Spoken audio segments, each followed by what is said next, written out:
Bienvenidos a nuestra primer sesión del libro de Efesios. Hoy vamos a comenzar con este libro maravilloso. La verdad que personalmente una de mis cartas favoritas. Ha tenido mucho impacto en mi vida y yo estoy seguro que en la vida de muchos acá. De esa carta también muchos conocemos versículos famosos de los cuales hemos usado para guerrear, para pelear. Entonces sé que va a ser una carta de mucha bendición para todos. Y bueno, espero que podamos hoy aprender mucho. Vamos hoy, como siempre, a ver una introducción. Hoy no vamos a entrar mucho en profundidad ni en detalle.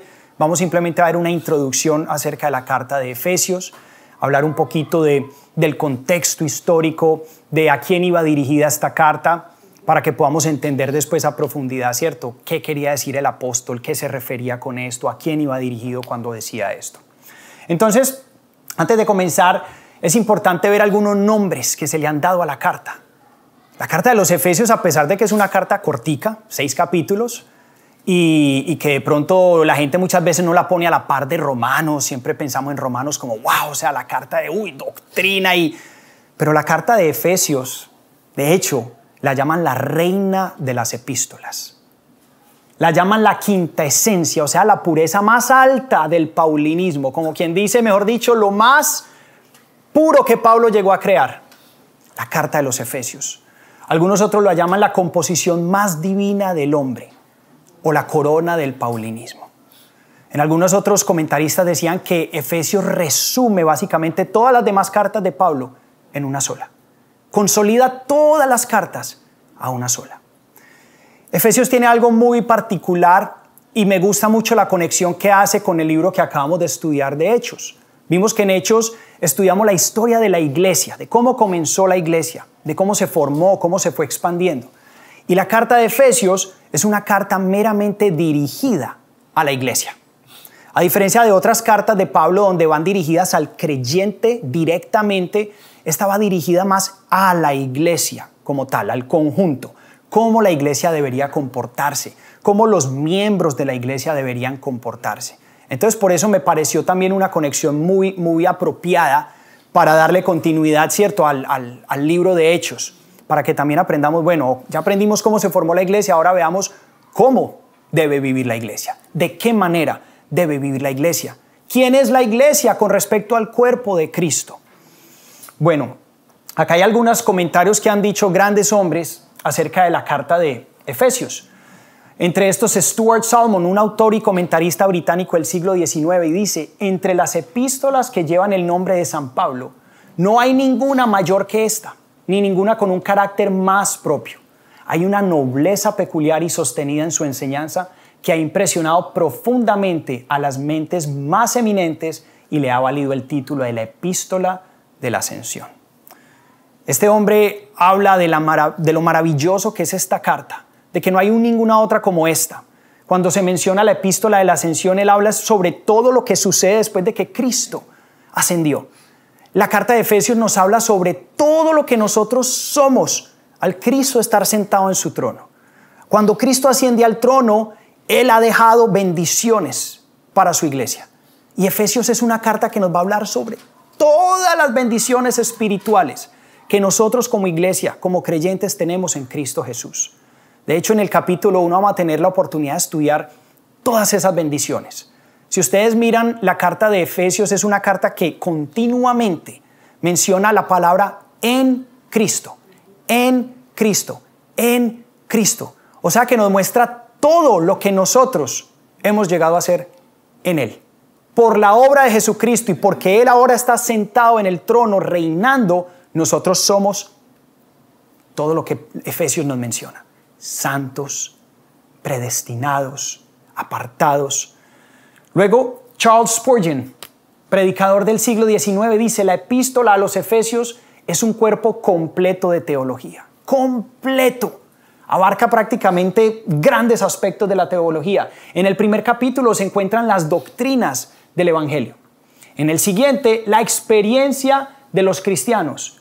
Y antes de terminar la epístola se encuentran los preceptos de la fe cristiana. Quien quiera ver el cristianismo en un solo tratado, que lea, observe, aprenda y digiera internamente la epístola de Efesios.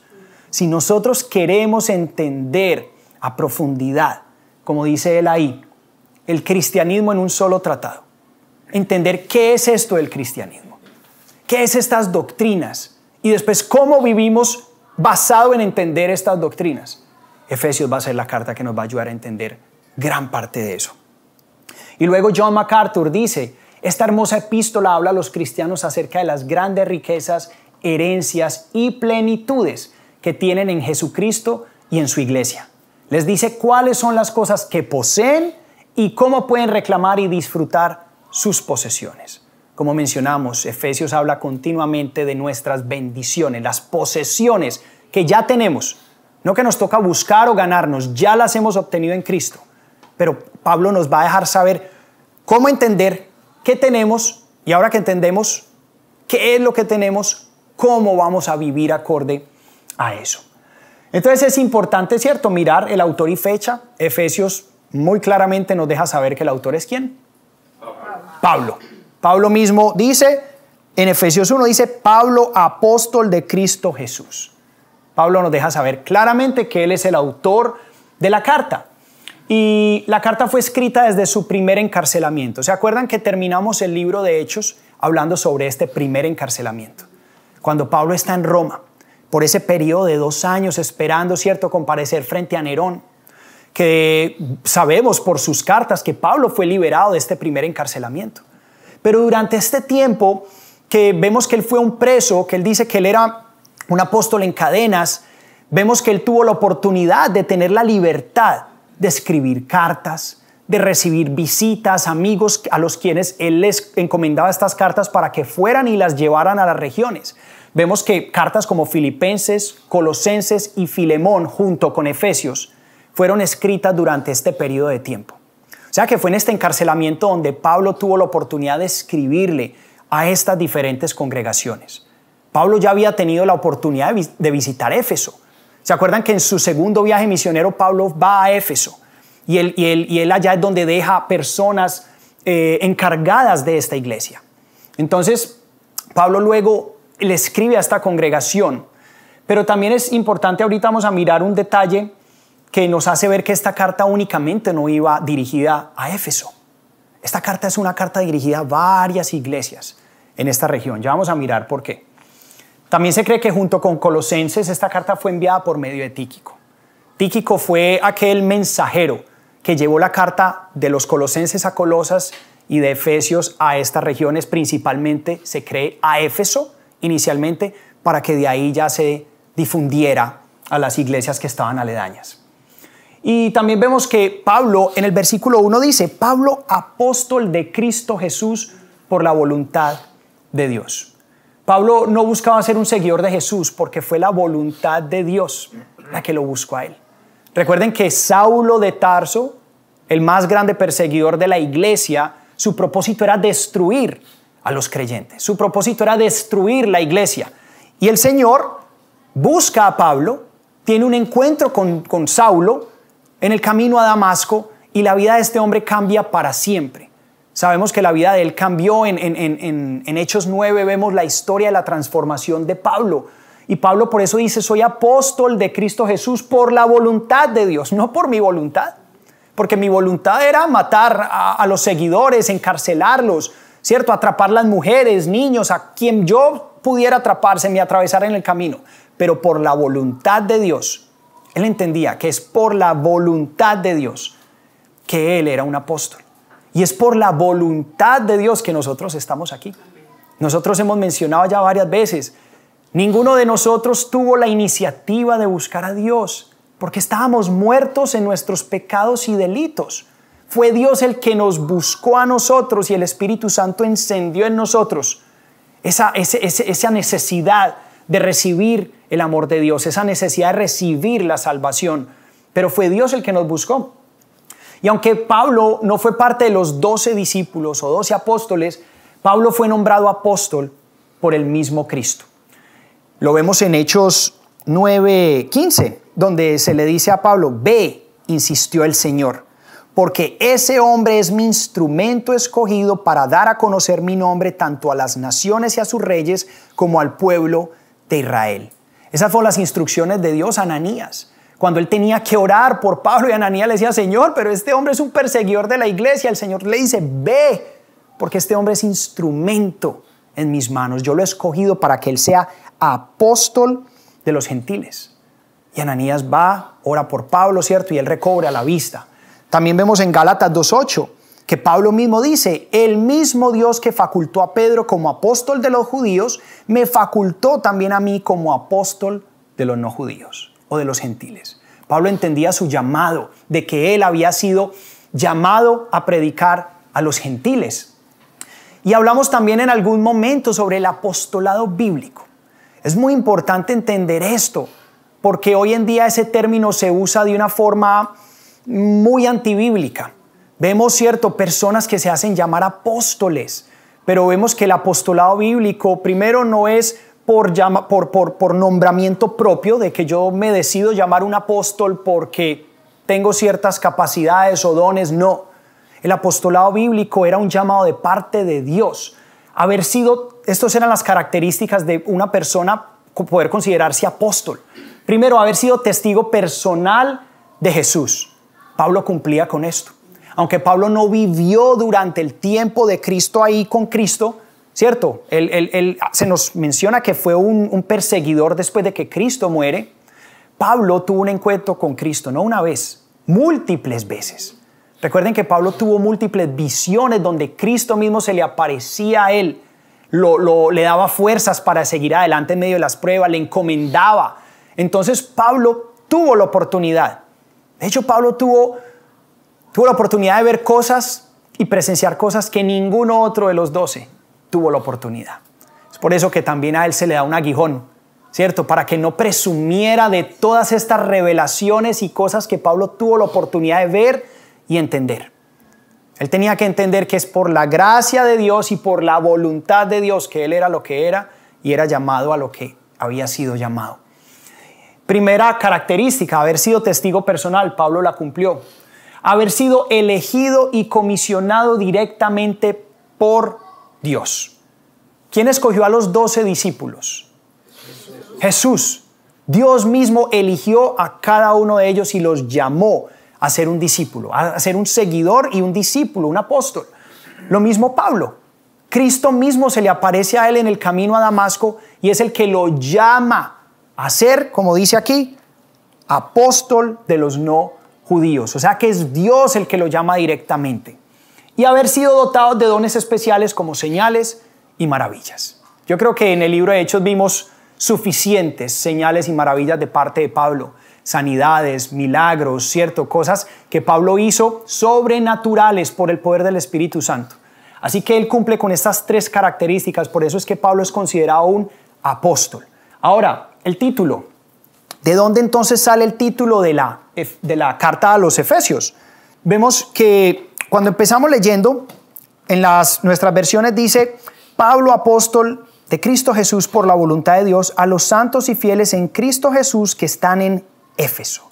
Cuando ustedes miran sus Biblias, van a ver que después de la palabra Éfeso, me imagino en todas las versiones, en la mía está Nueva Versión Internacional, aparece una letrica y cuando yo miro abajo esa letrica, a mí me dice, esa letrica me dice, variación, dice, los santos que también son los fieles en Cristo Jesús, es decir, sin indicación de lugar. ¿Qué quiere decir esto? Hay manuscritos, especialmente unos muy antiguos, que no mencionan la palabra Éfeso. Entonces, podríamos decir, bueno, entonces la carta no va dirigida a Éfeso. La carta fue llevada a Éfeso, pero no iba dirigida directamente o únicamente a ellos. Como otras cartas de Pablo, como Gálatas, vemos que Gálatas no es una carta dirigida a una ciudad, porque Galacia era una región, ¿cierto? Donde habían diferentes ciudades. Esta carta a Éfeso se cree que era una carta circular.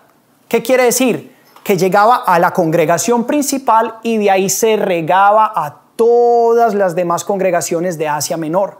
Entonces no era una carta únicamente para Éfeso, ¿cierto? Y como vemos, algunos de los manuscritos más antiguos no contienen la palabra Éfeso. Entonces es importante pronto como aclarar eso. Se cree que fue dirigida a las 7 iglesias del Apocalipsis. Todas estaban en la zona ¿cierto? En la zona aledaña a Éfeso. Esmirna, Pérgamo, Tiatira, Sardis, pero siendo Éfeso la primera y más grande de ellas. También recordemos, Pablo tenía un gran amor por Éfeso. De hecho, fue la congregación donde Pablo más tiempo pasó. Pasó alrededor de 2 años pasaditos en este lugar. Pablo tenía un gran amor por Éfeso y por enseñar allá. Él allá tuvo la oportunidad de realizar milagros, de poder predicar la palabra y de enseñar grandemente. Entonces, tenemos la certeza de que Éfeso estaba en la mira de Pablo. Pero que iba dirigida directamente o únicamente a ellos, no se sabe. No se sabe. Como dijimos, ese espacio en blanco, de hecho, yo lo miro de esta manera. Nos permite a nosotros ver que esa carta va dirigida a todos nosotros. A todos.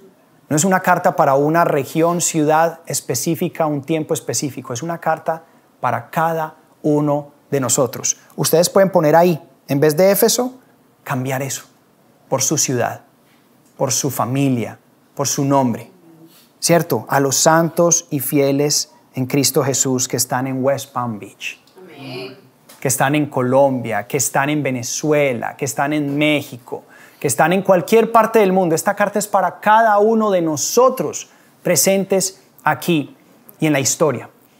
Ahora vamos a ver un poco sobre el contexto histórico. Un poquito sobre qué estaba sucediendo en este tiempo, en Éfeso especialmente, que era la ciudad más grande de esta región de Asia Menor. Vimos que durante el segundo viaje misionero de Pablo dejó en Éfeso a una pareja que él conoció. ¿Se acuerdan que él conoció una parejita, Aquila y Priscila, que se volvieron grandes colaboradores de Pablo? Ellos se dedicaban a la misma profesión de Pablo. Ellos trabajaban armando también carpas, ¿cierto? Tiendas. Y esto era el recurso que Pablo, ¿cierto?, hacía para sostener su ministerio. Y él conoce a esta pareja y esta pareja es de mucha ayuda para Pablo. Pablo de hecho lo menciona en otras cartas, dice, o sea, ellos han sido de gran ayuda para mí, de gran bendición para mí. Y en Hechos 18 vemos que Pablo los deja a ellos en Éfeso. De hecho son Aquila y Priscila los que cuando aparece Apolos, este gran predicador que llega a Éfeso a predicar la palabra, y empieza a predicar, wow, con poder, pero predicar a medias, porque no había conocido la historia completa. Vemos que Apolos solamente tenía parte del relato, que era el bautismo de Juan. Apolos era un seguidor de Juan el Bautista, pero nunca había escuchado ni del Espíritu Santo ni del Evangelio completo. Y son Aquila y Priscila los que le enseñan a Apolos acerca de esto, y Apolo se va después a Macedonia y predica con poder y con autoridad porque ya tiene el mensaje completo. Y Éfeso también era una ciudad totalmente idólatra. Totalmente idólatra. O sea, Éfeso era... Ahorita vamos a ver un poco sobre eso. Era de hecho conocida como una de las más grandes ciudades de la idolatría. Así como Atenas tenía idolatría por todas partes. Y era grande en la fabricación de imágenes. Vemos en Hechos 19:24 la historia del platero Demetrio y de cómo se forma una revuelta grandísima, una de las primeras veces que a Pablo lo quieren apedrear. Y, ¿cierto? Dice, porque un platero llamado Demetrio, que hacía de plata templecillos de la diosa Diana o Artemisa, daba no poca ganancia a los artífices, a los cuales reunidos con los obreros del mismo oficio dijo, varones, sabéis que de este oficio obtenemos nuestras riquezas, pero veis y oís que este Pablo, no solamente en Éfeso, sino en casi toda Asia, ha apartado a mucha gente con persuasión, diciendo que no son dioses los que se hacen con las manos. Y no solamente hay peligro de que este nuevo negocio venga a desacreditarse, sino también de que el templo de la gran diosa Diana sea estimado en nada y comience a ser destruida la majestad de aquella a quien venera toda Asia y el mundo entero. Este lugar era conocidísimo, famoso por el templo de la diosa Diana. De hecho, considerada como una de las 7 maravillas del mundo antiguo. Imagínense, para que sea considerada una séptima maravilla de las 7 maravillas, es porque era algo sobrenatural, algo gigante, algo monumental, que uno dice hoy en día, ¿cómo construyeron eso en esa época? Así como las pirámides, como los jardines de Babilonia, como el Coloso de Rodas. Unas cosas que uno decía, ¿cómo hicieron en esa época para fabricar tales cosas? Pues el templo de Artemisa o Diana era una de esas cosas y estaba en la ciudad de Éfeso. Entonces ya podrán imaginarse cuántos peregrinos viajaban año tras año a ofrecer allá, a llevar ofrendas a la diosa Artemisa, a la diosa Diana, que de hecho era la diosa de la fertilidad. Entonces también podrán imaginarse eso ligado a la inmoralidad sexual, como eso, ¿cierto? Como simplemente toda esa contaminación que había en Éfeso. Era también un centro importantísimo políticamente, educativamente y comercialmente. En Éfeso habían grandes bibliotecas, un centro también político importantísimo, y era un puerto comercial.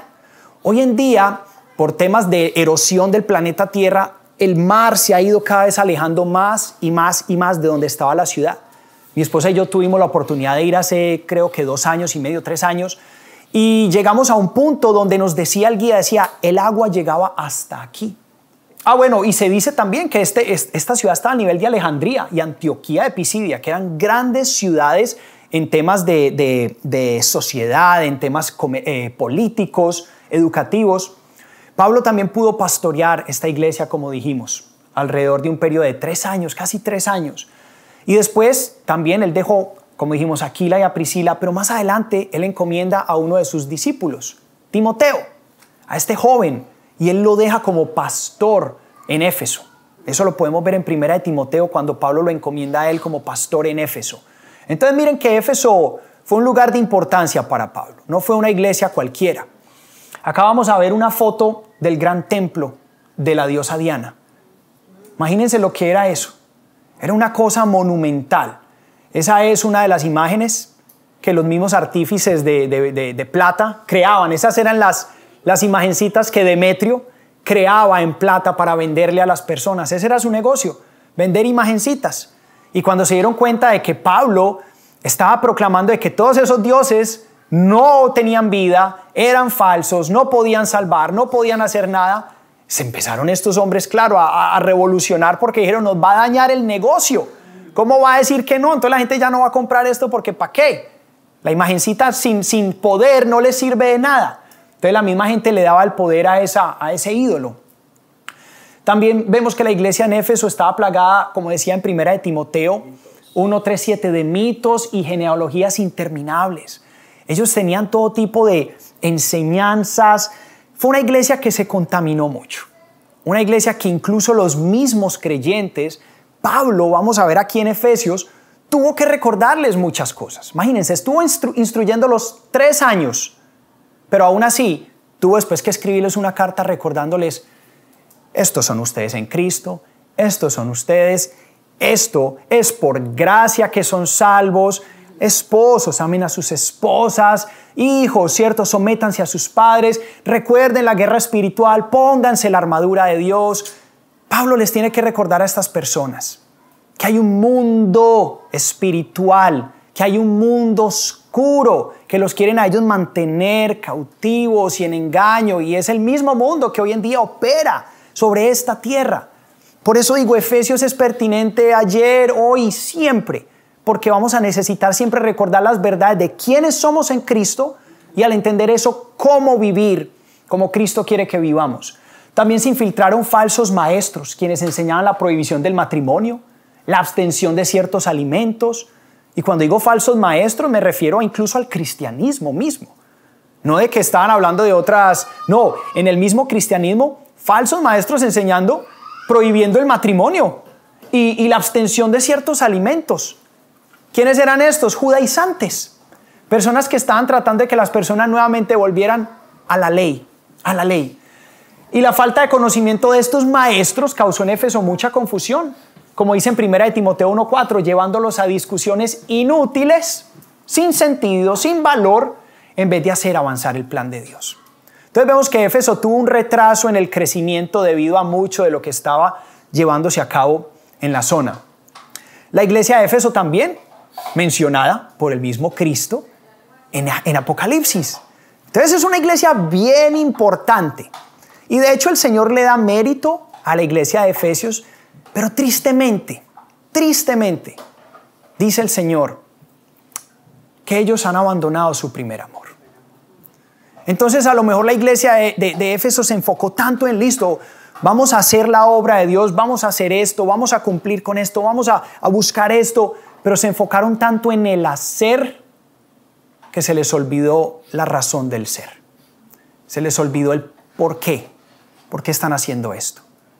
El amor, ese amor inicial que es Cristo, que es ese mismo amor que yo sé que todos en el momento que llegamos lo sentimos, algo sobrenatural, que quizás en algún momento decimos, ¿qué pasó? ¿Por qué me siento que no hago las cosas con la pasión de antes? ¿Por qué me siento que no oro con las ganas de antes? Y es eso, es volver nuevamente al principio, al comienzo de todo. Porque de eso se trata, ese primer amor, el que nos salvó no por obras, sino por gracia. Recordemos que no se trata después de qué tanto podemos hacer por Él, es de lo que Él hizo por nosotros. Se trata de su obra por nosotros. Y, leamos aquí este pedacito de Apocalipsis 2, 1 al 4. Escribe el ángel de la iglesia en Éfeso, el que tiene las 7 estrellas en su diestra, el que anda en medio de los 7 candeleros de oro, y dice esto: yo conozco tus obras y tu arduo trabajo y paciencia, y que no puedes soportar a los malos, falsos maestros, y has probado a los que dicen ser apóstoles. Miren, incluso el tema del apostolado en esa época también, los que dicen ser apóstoles. El Señor tenía muy claro quiénes eran sus apóstoles, pero habían unos que se querían dar crédito. Yo soy un apóstol. No. Ustedes muy bien saben y no soportan a esos. Ya han probado y se han dado cuenta cuáles son los falsos apóstoles. Y no lo son. Y los han llamado mentirosos. Y has sufrido, has tenido paciencia y has trabajado arduamente por amor de mi nombre y no has desmayado. ¡Wow! Uno diría, tremendo trabajo el de Éfeso. Tremendo. Los efesios, mejor dicho, yo creo que entre todos, son de los que prácticamente la sacan del estadio, ¿cierto? Pero al final dice, pero tengo contra ti que has dejado tu primer amor. Has dejado tu primer amor.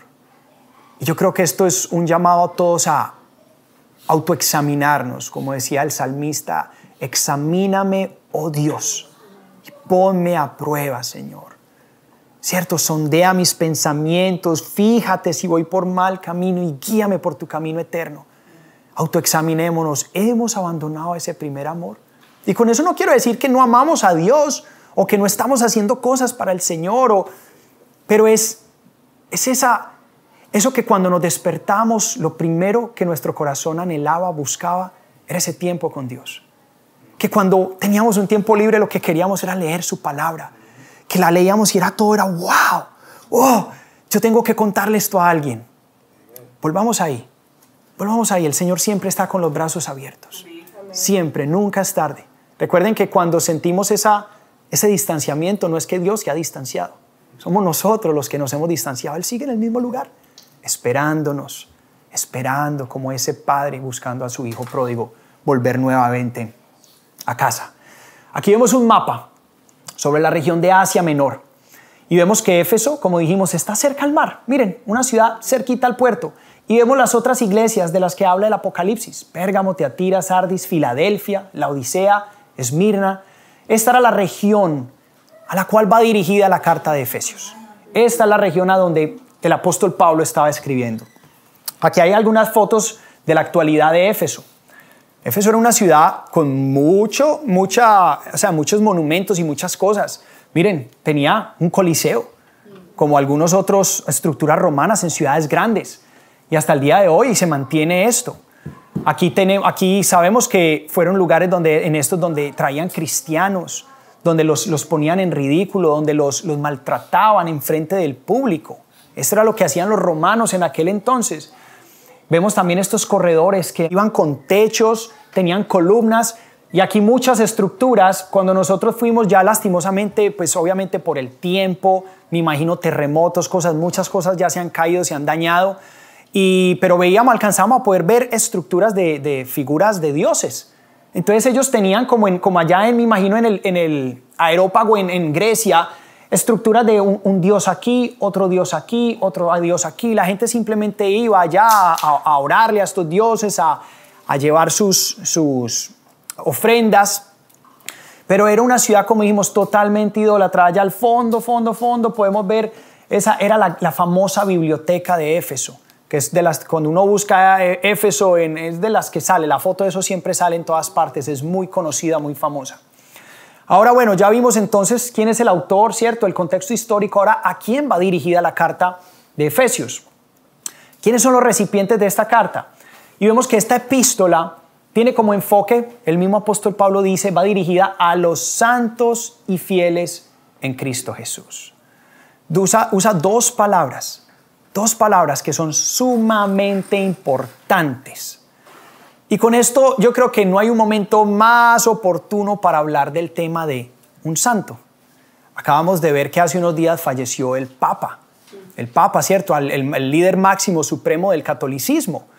Y yo escuchaba en una de las noticias que veía, hablaban sobre de que al haber ya muerto el Papa ya podía ser canonizado y cierto, podía ya ser llamado un santo, porque había cumplido, según, digamos, el catolicismo, con los requisitos para ser un santo.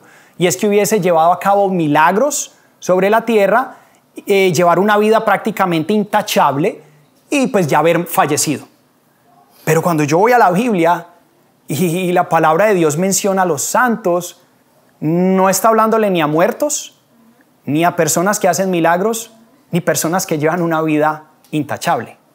De hecho, es todo lo contrario, personas vivas, personas pecadores, ¿cierto? Y personas que están buscando a Cristo.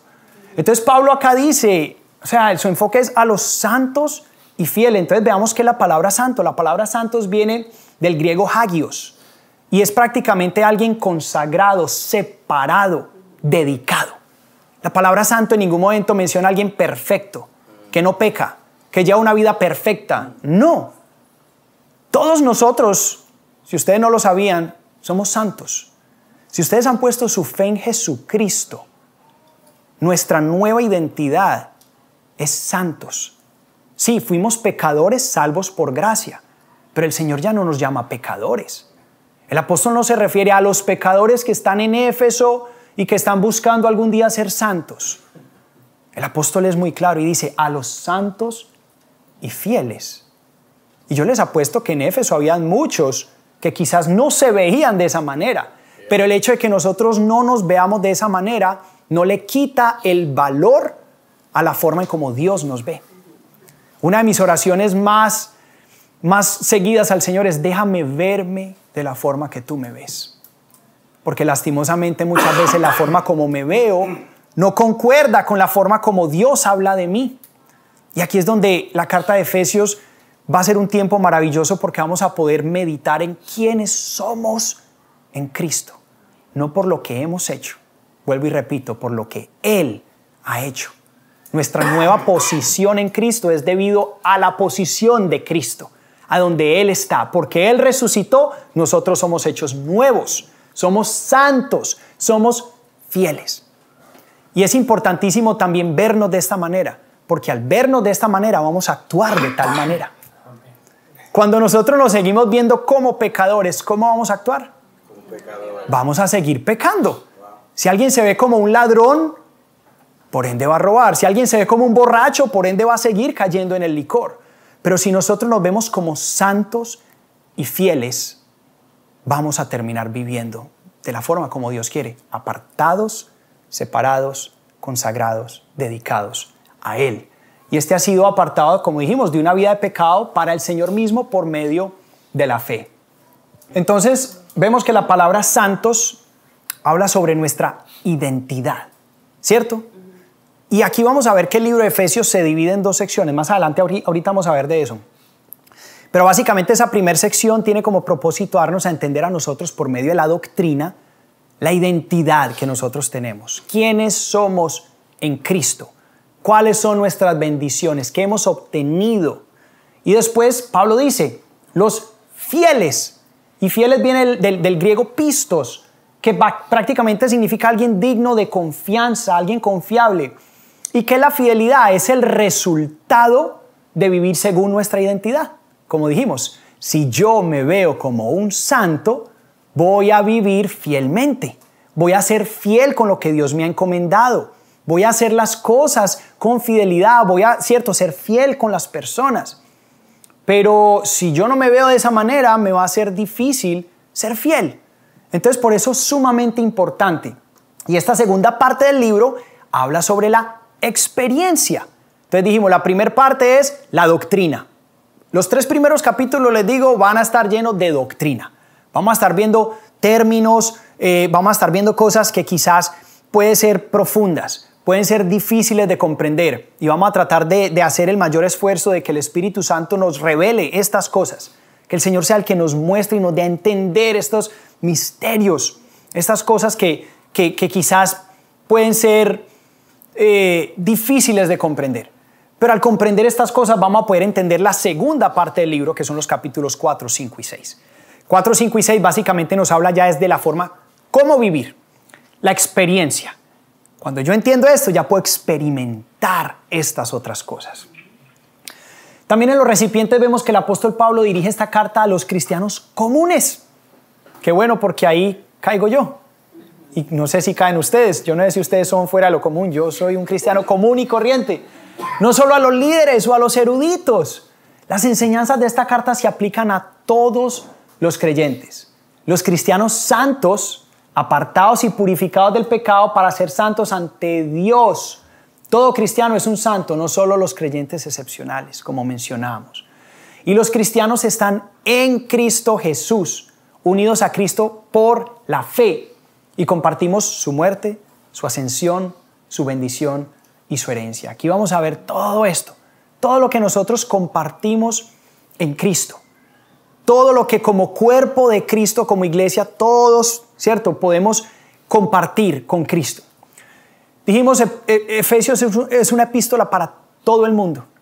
Ahí vamos a ver menciones de Pablo a los judíos, menciones de Pablo a los gentiles, menciones de Pablo a los esposos, menciones de Pablo a las esposas, menciones de Pablo a los padres, a los hijos, a los amos, a los siervos, a todos. A todos. Es una carta que abarca cada persona. No hay nadie que pueda decir, esa carta no va dirigida a mí. Nadie, desde el más chiquitico, puede decir, esa carta va dirigida a mí. Ahora vamos a mirar entonces un poquito sobre la estructura del libro. ¿De qué manera es que el libro está estructurado? Es importante entenderlo, porque recuerdan que Hechos tenía una estructura también. Vimos que Hechos estaba dividido entre primero las narraciones de Pedro, después las narraciones de Pablo, o se dividía también en 3 secciones donde veíamos primero esa comisión de Jesús, ¿cierto? De que vayan y prediquen la palabra, ¿cierto? En Jerusalén, Judea y Samaria, segunda sección, y después los confines de la tierra. Lo mismo, Efesios tiene una estructura, también lo podemos dividir en 2, como hemos estado mencionando ya reiteradamente. Vimos que está dividido en 2 grandes secciones, capítulos 1, 2 y 3. Esto es doctrina, plena doctrina, entender la obra y el propósito de Dios para la iglesia, comprender nuestras riquezas, posición e identidad en Cristo. Esos 3 capítulos son esenciales. Muchas veces las personas se van a los capítulos 4, 5 y 6 y son los que les gusta leer. ¿Por qué la aplicación? Ay, no, yo quiero ver cómo soy mejor esposo. Ay, yo quiero ver cómo puedo pelear la guerra espiritual, cómo ponerme la armadura de Dios. Pero si no entendemos los capítulos 1, 2 y 3, fracasaremos rápidamente en el 4, 5 y 6. Por eso es de suma importancia entender quiénes somos. Vuelvo y hago énfasis, esa es la parte más importante. Cuando nos enfocamos en la aplicación sin entender primeramente la posición, vamos a fallar en esto. Entonces, más bien, dediquémosle tiempo a la posición para que fluya naturalmente, ¿cierto? La práctica. Capítulos 4, 5 y 6 es la práctica y habla sobre cómo debo caminar después de entender quién soy en Cristo y para qué fui creado. Después nos habla sobre la guerra espiritual también. Hay un capítulo 6, dirigido a la guerra espiritual. Nos habla sobre cómo ponernos la armadura. Nos habla sobre la importancia de la oración los unos por los otros. Algunos temas que vamos a ver en Efesios. La idea principal de Efesios es la unidad que ahora existe entre la iglesia, ¿cierto? El cuerpo de Cristo. Ahí Pablo nos va a hablar sobre la importancia de cómo la iglesia tiene que vivir en unidad. Por eso nos habla sobre las relaciones. Por eso hace tanta mención sobre cómo se tienen que llevar a cabo las relaciones interpersonales entre esposos, entre hijos y padres, entre amos, siervos, porque todos estos componemos el cuerpo de Cristo. Entonces, por eso es de suma importancia que entendamos cómo llevarnos a cabo, cómo poder llevar a cabo las relaciones en el cuerpo de Cristo. Algunos otros temas, vamos a ver temas complicados, temas quizás de mucha discusión, de muchas diferentes opiniones, y está bien, pero temas como la predestinación, temas que ni siquiera los más grandes eruditos han podido resolver. Entonces, no vayan a esperar que de aquí yo de pronto resuelva algo, no crean. A lo mejor, cierto, compartiré diferentes posturas y como digo, que el Espíritu Santo sea guiándonos y revelándonos a la verdad. Sobre la redención en Cristo. Miren cómo todo dice en Cristo, en Cristo, en Cristo. La importancia de entender que todo eso fue llevado a cabo en Él. Las herencias que tenemos. Nos va a hablar sobre qué poseemos no solo en la eternidad, lo que ahora poseemos en Cristo, los recursos que tenemos en Cristo, nuestra nueva identidad. Imagínense, es como si nos hubieran dado un nuevo ID. ¡Wow! Yo ya no soy ese, ahora soy este. La unidad del cuerpo de Cristo, la plenitud de Dios. Ahora también nos habla sobre la iglesia, la plenitud de Dios para la iglesia, ¿cierto? Miren cómo aquí, vean, miren cómo los primeros capítulos son todo en Cristo. Y luego los otros es todo sobre la iglesia, la iglesia, la iglesia. Estándares de Dios para la fidelidad, ¿cierto? Estándares de Dios para la sumisión, la importancia de someternos los unos a los otros. La provisión de Dios para las batallas espirituales. O sea que aquí vamos a abarcar muchos diferentes temas. Aquí va a haber mucho para qué hablar. Por eso decía que quizás sí vamos a terminar en el año 2026. Porque de aquí podemos sacar mucho. Y la idea es que no vayamos a las carreras, la idea es que podamos absorber lo que más podamos, ¿cierto? Porque si esta se supone que es la reina de las epístolas, ¿cómo vamos a pasarla, ¿cierto? Velozmente o pasar por alto muchos de estos temas. También es importante que veamos un poquito sobre cuál es la conexión que tiene con el Antiguo Testamento. Efesios revela el misterio oculto a los santos del Antiguo Testamento. Acuérdense que Pablo hace mención continuamente de que, cierto, el Señor ha revelado el misterio que había sido oculto anteriormente. Recuerden que la gente que vivió antes de Cristo, estas cosas no fueron reveladas a ellos. Este misterio que por medio de los profetas se hablaba, muchas cosas que ellos no comprendían, cierto, no entendían a este Mesías, no comprendían. De hecho, cuando vino, lo vieron y no lo reconocieron. ¿Cierto? Entonces, ahora Pablo está revelando todos los misterios que fueron ocultos antiguamente, el cual demuestra, como dice en Efesios 3:6, que los gentiles, nosotros, somos herederos juntamente con Israel, todos unidos como miembros de un mismo cuerpo y que conjuntamente compartimos las promesas de Cristo. Pablo aquí, como les dije, va a hacer menciones que van dirigidas a los judíos y dicen, es que nosotros, muchas veces Pablo habla en primera persona, dice nosotros, se incluye en la familia judía porque él es un judío. Entonces dice nosotros esto, esto y esto. Dice, pero también ustedes, mencionándonos a nosotros, son partícipes de todo esto. Entonces es la importancia que entendamos también, ¿cierto? Que nosotros no somos ni más que los judíos, ni menos. Somos ahora parte de un mismo cuerpo, junto con ellos. Para los judíos fue muy difícil comprender esto. Vemos que para ellos era imposible. Decían, ¿cómo? ¿Me van a decir que un gentil ahora también es llamado hijo de Dios? ¿Que un gentil también puede participar de ser parte de la iglesia? Para ellos era como, no, porque tenían la idea, no entendían este misterio oculto desde antes, que el mismo Dios le había revelado a Abraham, que sería padre de muchas naciones, ¿cierto? Que a través de él serían benditas todas las familias de la tierra. Y eso abarca a gentiles. Pero los judíos decían, no, ¿cómo así? Y fue muy difícil para ellos. Pero entendamos también nosotros que tenemos que mostrar un amor profundo. En Romanos Pablo habla sobre cómo nosotros tenemos que valorar lo que Israel hizo. Porque gracias a Israel, incluso gracias a la desobediencia de Israel, es que nosotros también podemos ser parte de esto. Por eso tenemos que orar por Israel, amar a nuestros hermanos. Por eso es que el antisemitismo no va con el cristianismo. Eso es totalmente diabólico. Porque el plan de Satanás siempre ha sido ir en contra del pueblo elegido de Dios, los judíos, Israel. Pero nosotros que ahora hemos sido injertados como ramas silvestres a la vid verdadera, ¿cierto? Hay una vid que es la que nutre las uvas, y nosotros Dios tomó ramas que no eran de esa vid y nos injertó, nos amarró ahí para que nosotros empezáramos a recibir de todo lo que era dirigido a los judíos, y ahora nosotros podemos recibir de todo eso. Pero entendamos que ellos son ese pueblo que inicialmente Dios había elegido. Y esto no era fácil para ellos aceptar. Ellos siempre creyeron que era el único pueblo elegido de Dios, como pues se hacía mención en Deuteronomio 7:6. Y esta aceptación causó muchas disputas entre los creyentes judíos y gentiles, llevando a surgir falsas enseñanzas en la iglesia. Ahora vamos a ver aquí ya la iglesia en Efesios. Efesios se enfoca en qué es la iglesia y cómo funcionan los creyentes dentro de ella. Este misterio, que en otro tiempo fue oculto, fue revelado a Pablo en Efesios 3:2-6. Miren, Pablo dice: sin duda se han enterado del plan de la gracia de Dios que Él me encomendó para ustedes, es decir, el misterio que me dio a conocer por revelación, como ya les escribí brevemente. Al leer esto podrán darse cuenta de que comprendo el misterio de Cristo. Ese misterio que en otras generaciones no se dio a conocer a los seres humanos, o sea, estuvo oculto, ahora se ha revelado por el Espíritu Santo a los apóstoles y profetas de Dios.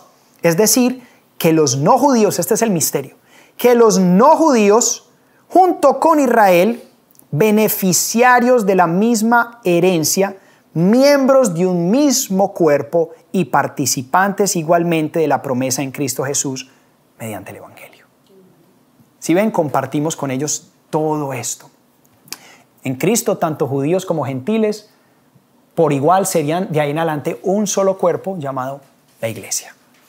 El conocimiento de este misterio es una de las más grandes riquezas que solo nosotros poseemos como creyentes en esta era. Por eso tenemos que valorar mucho estos tiempos que el Señor se nos ha revelado de una forma tan clara, porque era difícil para muchos antiguamente entender estos misterios, pero nosotros tenemos la revelación completa de Dios en estas páginas.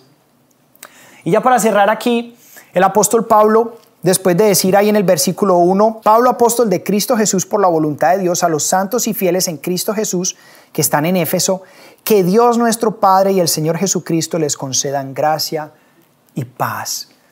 Y quería cerrar con estas dos palabras que el apóstol da ahí como un cierre de una introducción para empezar luego ya en los versículos 3 en adelante, ya a desarrollar su carta.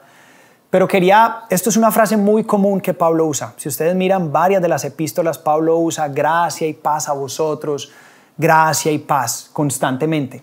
Y Pablo sabía la necesidad. Él entendía la necesidad de cada iglesia, de cada creyente, tan profunda, de que nosotros tuviéramos estas dos cosas. Yo no sé ustedes, pero yo tengo una necesidad grande constantemente de tener paz y gracia sobre mi vida. Yo creo que todos tenemos situaciones que nos llenan de temor, de incertidumbre, de angustia, de ansiedad. Y más hoy en día, más en estos tiempos. Por eso necesitamos esa gracia y esa paz. Esa gracia y esa paz. Y es importante ver cómo la gracia precede a la paz. Cuando yo entiendo primeramente que es por gracia que yo he recibido todo lo que el Señor me ha dado. Es por gracia que soy lo que soy. Es por gracia que el Señor me ha guardado, el Señor me ha protegido. Voy a poder entender y experimentar la paz. Por eso es que una persona no puede tener paz. Un no creyente jamás puede encontrar verdadera paz con Dios, o paz porque no tiene paz con Dios. No ha aceptado la gracia de Dios para poder encontrar paz en su vida. Entonces, quisiera cerrar con una oración pidiéndole a Dios por gracia y paz sobre nuestras vidas. Padre, te damos gracias por tu palabra. Gracias, Señor, porque el apóstol, Señor, oraba por estas cosas también. Él pedía a ti, Señor, que tu gracia y tu paz fueran concedidas a las iglesias, Señor, a tu cuerpo, a nosotros, Padre. Señor, y estas dos cosas, Señor, más que nunca las necesitamos, Señor. Estamos viviendo tiempos finales, Señor.